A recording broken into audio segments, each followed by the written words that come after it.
In January 2017, Donald Trump took office vowing to make America great again through pro-growth economic policies. Early in his first term, he scored a major legislative win with the Tax Cuts and Jobs Act of 2017. This law slashed the corporate tax rate from 35% to 21% and cut income taxes for most Americans. The immediate effect was a jolt of stimulus. Businesses enjoyed higher profits, often used for stock buybacks and investments, and growth ticked up in 2018. The bill was essentially financed by borrowing, adding an estimated $1 to $2 trillion to the national debt over a decade. In an ironic twist, Trump, a critic of debt, presided over a larger federal deficit even as the economy grew, a classic sugar high that future taxpayers would have to pay for. The Western economy didn't sink during these years. In fact, Wall Street partied on, but the structural imbalances like higher debt set the stage for long-term headaches. Parallel to tax reform, Trump embarked on an unprecedented push for deregulation. His administration rolled back environmental rules, scaled down financial regulations, and cut red tape across agencies. By 2018, the White House claimed it had repealed 22 regulations for every new one added. Industries from energy to banking cheered these moves as liberating growth. For example, loosening bank rules and easing oil drilling permits were meant to spur investment, and indeed, business confidence surged. But deregulation had a double edge. While it boosted short-term profits, critics warned it could sow the seeds of future crises. Think of lax oversight contributing to risk-taking. Still, during Trump's first term, the economy saw more ups than downs until the trade wars began. Perhaps the most consequential and controversial economic policy of Trump's first term was his aggressive use of tariffs. In 2018, he launched a trade war against what he viewed as unfair foreign competition, with China as the primary target. Tariffs hit steel and aluminum imports, justified under national security, and then hundreds of billions of dollars of Chinese goods were taxed under Section 301 of U.S. trade law. Trump argued these tariffs would protect American factories and force China to trade fairly. Beijing retaliated in kind, slapping tariffs on U.S. exports like soybeans, and long-standing allies like Europe and Canada were also provoked by U.S. duties on steel, aluminum, and other products. The result was tit-for-tat escalation. Despite Trump's claims that China would pay the price, studies showed American consumers and companies bore the brunt of the tariffs. A Columbia University analysis noted that tariffs of 10 to 25% on $362 billion of Chinese imports were largely passed on to U.S. buyers, meaning Americans paid more for electronics, appliances, and raw materials. Lower-income households were hit especially hard, since many cheap everyday goods, toys, clothing, etc. came from China. The Federal Reserve found Trump's tariffs actually reduced U.S. manufacturing employment by about 1.4%, as higher input costs and foreign retaliation outweighed any gains from import protection. By late 2019, analysts estimated the trade war had cost around 245,000 American jobs and 0.5% of GDP, and raised average household costs by hundreds of dollars. So if sinking the economy was the goal, the trade war did start drilling some holes in the boat, though it was more like a slow leak than a catastrophic flood during the first term. Financial markets certainly didn't love the trade war. Research co-authored by economist David Weinstein found that on days when new tariffs were announced by the U.S. or China, the S&P 500 stock index tended to drop over 1% per day, with trade-related news erasing $4.1 trillion in U.S. stock market value over 2018 to 19. Businesses hate uncertainty, and Trump's on-again, off-again tariff threats created plenty of it. By 2019, corporate investment had cooled as CEOs waited to see if the rules of global trade would change. In one ironic episode, Trump tweeted that trade wars are good and easy to win, yet by the end of 2019, it was clear there were no winners. The U.S. trade deficit hadn't shrunk. In fact, the overall trade deficit in goods hit a record high by 2018. Manufacturing was in a mild slump, and global growth had been dented. Europe narrowly avoided recession in 2019, partly due to the drag of U.S.-China tensions on world trade. Even as the Phase 1 trade deal was signed in early 2020, with China pledging to buy more U.S. goods, China ultimately bought none of the extra $200 billion in U.S. exports that Trump had negotiated. Then the COVID-19 pandemic hit, sending the economy into an unrelated tailspin. So, in Trump's first term, we have a mixed picture. Tax cuts and deregulation gave the economy a sugar rush, while trade wars and tariff battles acted like an anchor dragging on growth. The Western economy, including the U.S. and its allies, certainly felt some strain. Europe, for instance, faced collateral damage from the U.S. China spat, but it did not sink. Not yet. To really answer our question, we need to see what happened when Trump returned to power in 2025 and doubled down on his economic artillery. Donald Trump's unexpected comeback in the 2024 election set the stage for an even more tumultuous economic saga. If the first term's trade war was a limited engagement, the second term opened with Trade War 2.0, now with even more fronts. On Inauguration Day 2025, Trump wasted no time signaling his intent. He floated the idea of a universal tariff on all imports and specifically threatened 25% tariffs on imports from Canada and Mexico as early as February 1st, citing the need to stop illegal immigration and fentanyl trafficking. This was a jaw-dropping escalation, taxing your two biggest trading partners and neighbors on essentially everything. Markets braced for impact. The mere idea of these tariffs caused the U.S. dollar to dive and a brief rally in global stocks. When they were delayed, traders breathed a sigh of relief that sanity prevailed for the moment. Still, the message was clear. Trump's second-term trade agenda made the first term look tame. In early 2025, Trump directed U.S. agencies to investigate trade deficits and unfair practices worldwide as a prelude to broad tariffs. By February, he moved from threats to action, imposing sweeping tariffs of 25% on most goods from Canada and Mexico and 10% on goods from China. In effect, Trump opened up multiple trade wars simultaneously with America's closest allies and its biggest strategic rival. Canada and Mexico hit back with retaliatory tariffs within hours, and China filed a complaint at the WTO and prepared its own countermeasures. Suddenly, the world's largest economy, the U.S., was levying or threatening punitive tariffs on countries comprising well over half of all U.S. trade. If that sounds unprecedented, it's because it is. The global economy hadn't seen this scale of protectionism from Washington since the 1930s. The market reaction was swift. U.S. manufacturers and farmers panicked at the prospect of losing export markets and paying more for imported parts. European officials fretted that U.S.-China tensions could force China to dump cheap goods into Europe as an alternate market, hurting European industries. Investors started using the R-word recession again. One ECB board member warned in February 2025 that a full U.S.-China trade war would be a serious threat to the Eurozone economy, noting China's huge share, 35%, of global manufacturing. American inflation, which had finally been coming down, risked flaring up again because tariffs are essentially a tax on consumers. An economist quipped that a tariff is like raising the price on every drink on the menu rather than just a cover charge at a bar. In other words, it makes everything more expensive for everyone. Trump's advisors argued that some deregulation and pressure on trading partners could long-term benefit the U.S., but most experts predicted pain, higher prices, and damaged supply chains. Meanwhile, Trump's second-term policies took an interesting turn with regard to Europe and Russia. He explicitly voiced desire to reverse the U.S. trade deficit with the European Union, either with tariffs or by exporting more American energy. Europe heard the not-so-subtle message: brace for tariffs on EU goods. Autos were a prime target on Trump's radar, both in his first term and now.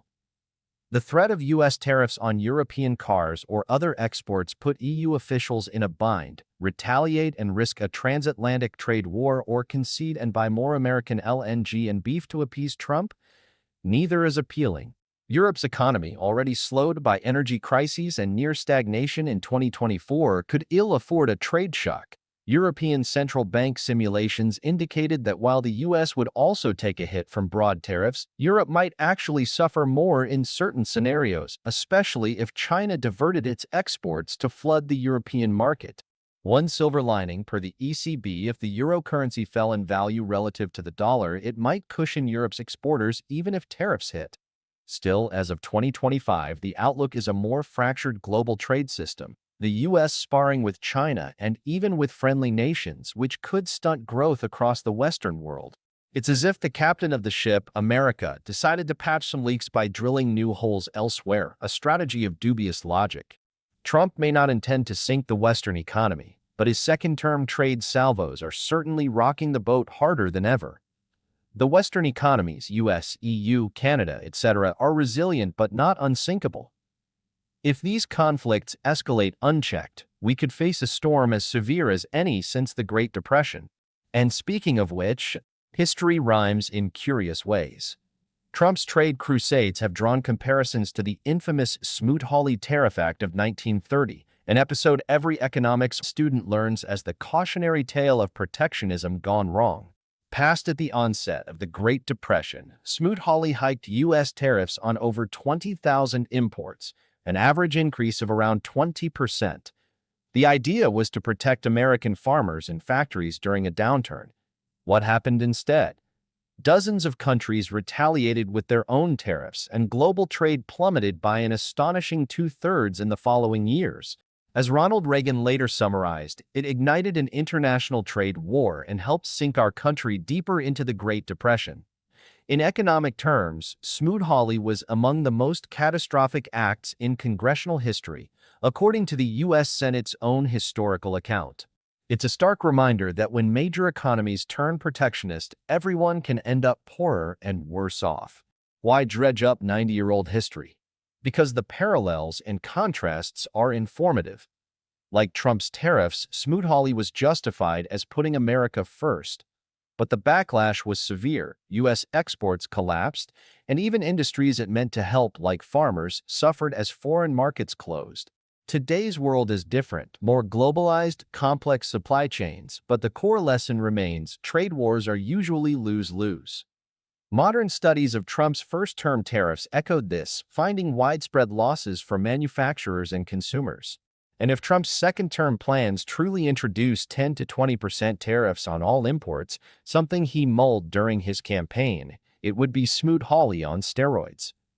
Economists across the spectrum predict that could tip the U.S. and allies into recession while barely denting China's resolve, a high cost for dubious benefit. Past trade tiffs, like the 1980s U.S.-Japan trade tensions, were eventually resolved through negotiations, such as voluntary export restraints and currency agreements. But in those cases, allies cooperated. What's different now is the U.S. is also clashing with its friends. It's one thing to team up with Europe to pressure China, which many argue is a smarter strategy. It's another to fight Europe, Canada, and China at the same time. Historically, a divided West only helps emerging rivals, which brings us to the geopolitics of it all. Trump's economic nationalism doesn't happen in a vacuum. It reverberates through alliances and rivalries worldwide. The Western economy isn't just an abstract concept. It's an interlinked system of the US, Canada, Europe, and other partners, all of whom have been pillars of the post-World War II economic order. When the US suddenly turns its economic guns on friend and foe alike, the geopolitical fallout is profound. Let's break down the key relationships. United States and Europe, traditionally close allies, the US and EU have the world's largest trade and investment relationship. Under Trump's trade offensives, that relationship frayed. During his first term, Trump famously called the EU almost as bad as China, only smaller on trade, a shock to Europeans. In his second term, threatening tariffs on European cars or other goods has returned. European leaders worry that a transatlantic trade war would hurt both sides and undermine the united front on other issues. The EU has a trade surplus with the US, about $150 billion in goods, which Trump hates, but Europe also buys a ton of American services and is a close security ally. If Trump slaps tariffs on, say, German cars, Europe could retaliate on American exports like Boeing airplanes or Kentucky bourbon. The result? Higher prices and job losses on both sides of the Atlantic, essentially the Western allies shooting themselves in the foot. European media has been highlighting this risk. In early 2025, an ECB official explicitly warned that Europe could be a big loser in a US-China trade war and is watching US policy nervously. At the same time, some in Europe see opportunity. If China and the US cut ties, European firms might fill the gaps in each other's markets, e.g. selling to China what the US no longer will, or vice versa. But that's a risky bet if tariffs spiral out of control. Politically, Trump's stance has strained NATO and EU-US cooperation. A weaker economic bond can lead to a weaker strategic bond, something Russia would welcome. United States and China. This is the great power economic rivalry of the 21st century. Under Trump, it has become a full-blown economic Cold War. The tariffs are just one aspect. There's also technology bans, like restricting Huawei and TikTok, financial decoupling, and competing spheres of influence. From a geopolitical view, the US-China trade war pushes China and the West further apart, potentially splitting the world economy into rival blocs. China has responded to US pressure by seeking new trade partners, like signing a huge Asia-Pacific trade pact the US opted out of and investing in self-reliance for key technologies. Chinese state media portrays the US as an unreliable trading partner, and propaganda tries to rally domestic support to weather the storm. There's a nationalist narrative in China that the West is trying to contain us, so we must stand strong, which Trump's hardline feeds into. Notably, China and Russia have drawn closer together in recent years with a shared interest in countering Western dominance. U.S. actions like heavy sanctions on Russia and tariffs on China inadvertently nudge these two giants into a tighter embrace. They conduct more trade with each other. In 2023, China-Russia trade hit a record $240 billion, more than double the 2018 level, and coordinate diplomatic positions more often. Beijing and Moscow's partnership, animated by shared grievances against the US-led order, has deepened across military and economic domains. In simple terms, a divided West and an isolated China/Russia can become an anti-West bloc, challenging the US and Europe's global influence. For instance, if US tariffs cut China off from American markets, China might compensate by deepening ties with Russia, Africa, Latin America, and yes, Europe, if Europe doesn't side with the US. This is a geopolitical chess game. Trump's trade war might be meant to strengthen the US, but it could end up weakening Western unity and empowering Eastern alliances. United States and Russia. Trump has long been an anomaly among US presidents in his relatively warm rhetoric toward Russia. In his first term, he sometimes downplayed Russian aggression to the chagrin of European allies and was skeptical of NATO. In his second term, this dynamic continues. How does that affect the Western economy? Consider Europe's situation. Europe is sanctioning Russia over the Ukraine war, absorbing economic pain, like high gas prices, to stand up for Western principles. If Trump decides to ease up on Russia, say by pressuring Ukraine to concede or by relaxing US sanctions, it could undermine Europe's collective stance. European economies, especially in Eastern Europe, might feel betrayed and fearful, potentially causing divisions within the EU.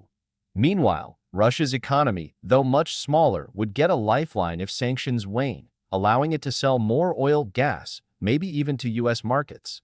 Russian state media, for its part, has often applauded signs of US-EU discord, painting it as decline of Western unity. They've cast Trump's America First moves as evidence that the US will even harm allies for its own gain, a narrative aimed to drive a wedge between Europe and America. If the Western alliance fractures economically, it could realign the geopolitical landscape. Europe might hedge its bets between an unreliable US and an assertive China. Russia and China might form an alternate economic bloc with BRICS nations, etc. This sounds dramatic, but strategists are indeed warning that the US trade war on all fronts strategy is testing alliances in ways not seen in decades. The Western economy's strength historically came from cooperation. Think the post-war Marshall Plan, the creation of institutions like the WTO, coordinated action in crises. Erecting tariff walls between Western nations themselves is thus a geopolitical gift to adversaries who prefer a divided West. In summary, the USA's trade conflicts under Trump have international ripple effects. They strain relations with allies, Europe, Canada, etc., embolden rivals, China, Russia, to tighten their own partnerships and risk creating a bifurcated global economy. Probably not explicitly. He would say he's trying to save it by securing better deals. But in geopolitics, intentions matter less than outcomes. And the outcome of these policies, if unchecked, could indeed weaken the collective economic power of the U.S. and its allies relative to the rest of the world. It's a high-stakes gamble with the prosperity of the free world on the table. Such a dramatic economic saga naturally plays out not just in stock charts and trade stats, but in headlines and TV screens across the globe. The media's portrayal of Trump's economic maneuvers varies widely and often reflects each region's political biases or state agendas. Let's tour the media landscape. The U.S. media is polarized, and coverage of Trump's economic policies splits along ideological lines. Right-leaning outlets laud Trump's hardball tactics as long overdue defenses of American workers. They highlight successes like low unemployment, portray tariffs as punishing China for unfair trade, and often downplay short-term costs. One might see segments celebrating how U.S. steel mills reopened thanks to tariffs, with little mention of manufacturers paying more for steel. Left-leaning outlets emphasize the downside: higher consumer prices, bailout costs for farmers, erratic policy harming businesses. They often interview economists warning that Trump is hurting the economy and editorialize that trade wars are self-defeating. A person watching one network might believe Trump is saving the Western economy from China's clutches, while another viewer is convinced he's sabotaging the global order. The truth is nuanced, but nuance doesn't sell as well. In Europe, the press and broadcasters tend to view Trump's economic nationalism with concern or outright alarm. There's a sense of betrayal that the U.S., long Europe's partner in championing free trade, has become an unpredictable force. European media also report on the absurdity, with a touch of irony, of U.S. tariffs on allies for national security reasons, for example, treating Canadian steel or German cars as threats.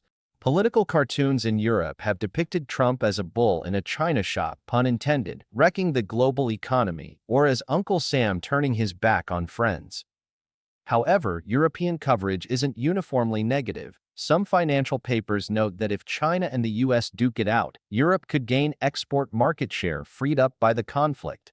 But by and large, the tone is that Trump's economic moves add yet another challenge for Europe, on top of existing ones. European officials often use media interviews to call for unity and de-escalation, positioning the EU as a defender of multilateral trade against Trump's unilateralism.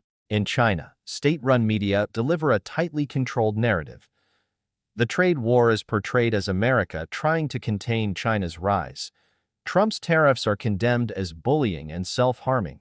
Chinese outlets emphasize China's resilience, highlighting, for instance, how the country's vast market and supply chains are enduring despite U.S. pressure. When U.S. farmers suffered, or when Harley-Davidson moved some production out of the U.S. due to EU retaliation, Chinese media gleefully reported it as karma for Trump.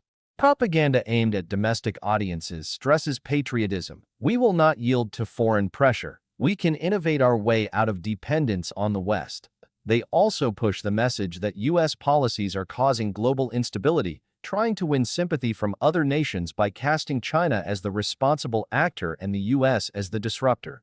In essence, Chinese media leverage Trump's trade war to bolster nationalism at home and to court other countries by saying, "Look, we're the steady ones. The U.S. is erratic."